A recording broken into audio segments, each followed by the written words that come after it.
Hello student, आज हम लोग intensity of electric field and और हिंदी में इसको हम लोग बोलते हैं वैद्युत क्षेत्र की तीव्रता। ठीक है, देखिए एक चीज हम लोगों ने जाना था कि अगर कोई प्लस क्यू चार्ज है तो अपने सराउंडिंग में एक फील्ड तैयार करता है और उस फील्ड को हम लोगों ने बोला था इलेक्ट्रिक फील्ड। सपोज करिए कोई भी अदर एग्जामिंग चार्ज इस फील्ड पर इंटर करता है। बहुत आसान से आप समझ सकते हो कि प्लस क्यू चार्ज एक स्टेशनरी चार्ज है, क्यू नॉट एग्जामिंग चार्ज है, तो ये अपनी जगह को बदल सकता है। ठीक है ना, आपका जो क्यू नॉट है ये एग्जामिंग चार्ज है, ये अपनी जगह को चेंज कर सकता है, तभी ये चलकर इंटर हो रहा है इसमें। यानी ये इसके फोर्स को एक्सपीरियंस करेगा। जो भी फोर्स यहाँ पर आपका जनरेट होगा वो इसको अपना फोर्स इसको दिखाएगा। ठीक है ना, तो ये ध्यान में रखना है कि जो एग्जामिंग चार्ज आपका यहाँ पर इंटर करेगा और ये एक्सपीरियंस करेगा, तो जो इसमें इंटेंसिटी होगी वो इस चार्ज को पता चलेगी। कहने का मतलब ये हुआ कि अगर हम फोर्स इलेक्ट्रिक फील्ड फोर्स यहाँ पर अगर देखते हैं तो ये फोर्स इस पर अप्लाई होता है, तो ये क्यू नॉट चार्ज इसकी इंटेंसिटी को रियलाइज करेगा, महसूस करेगा।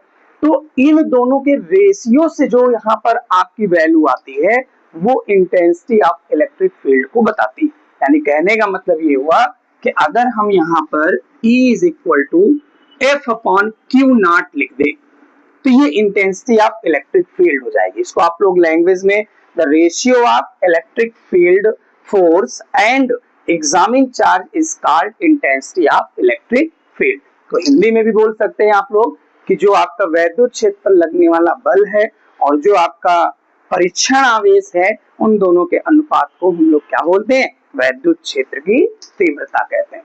अब इतने से ही काम चलने वाला नहीं है। सपोज करिए आपने ये थ्योरी मतलब स्टडी कर ली, उसके बाद आपसे कहा जा सकता है कि अगर प्लस क्यू चार्ज कोई है और इसकी किसी डिस्टेंस पर आपको कोई एग्जामिंग चार्ज पुट कर दिया गया और आपसे बोला गया कि इंटेंसिटी ऑफ इलेक्ट्रिक फील्ड यहाँ पर बताइए।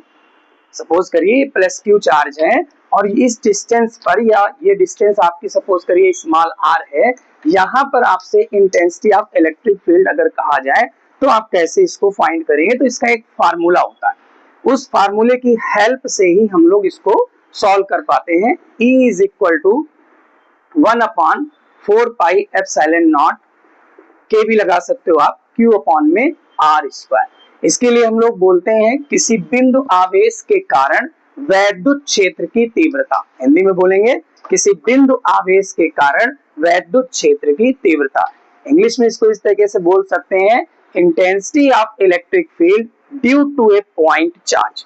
Intensity of electric field due to a point charge. बहुत आसान सा डेरिवेशन है, केवल 2 स्टेप में क्लियर हो जाएगा। आपको ध्यान देना है, इसी वीडियो में क्लियर कर रहा हूं।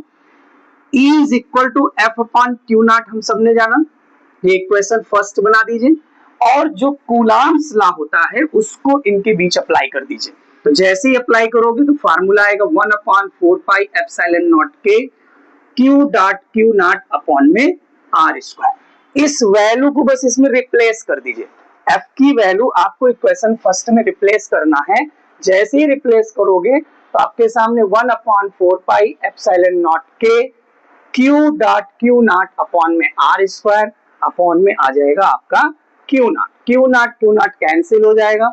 E equal 1/4 pi epsilon naught के क्यू अपॉन में आर स्क्वायर। आप देख सकते हो वही डेरिवेशन यहाँ पर है जो मैंने आपको स्टार्टिंग में बताया था। कुछ लोग इसको मैथमेटिकल मतलब कंडीशन में भी कर सकते हैं, मींस इंटीग्रेशन मेथड से भी। मैंने आपको ये जनरल मेथड से बताया है, अभी आप लोग रिक्वायरमेंट होगी तो आपको कैलकुलस मेथड से भी बता दूंगा। इस फार्मूले की बहुत जरूरत है क्योंकि आगे आने वाले नॉन एक्सियल और एक्सियल के जो डेरिवेशन है फॉर इलेक्ट्रिक डायपोल के लिए आपको इस फार्मूले की रिक्वायरमेंट रहेगी। तो नेक्स्ट वीडियो में मैं आपको एक्सियल पोजीशन का डेरिवेशन बताऊंगा, उससे पहले आपको इलेक्ट्रिक डायपोल और इलेक्ट्रिक डायपोल मोमेंट भी मैं बताऊंगा। ओके, तो नेक्स्ट वीडियो में आपको अगले दिन बताऊंगा, जिसमें आपको इसका टॉपिक बताया जाएगा और इनके डेरिवेशन भी आगे मिल सकते हैं। ओके बेटा।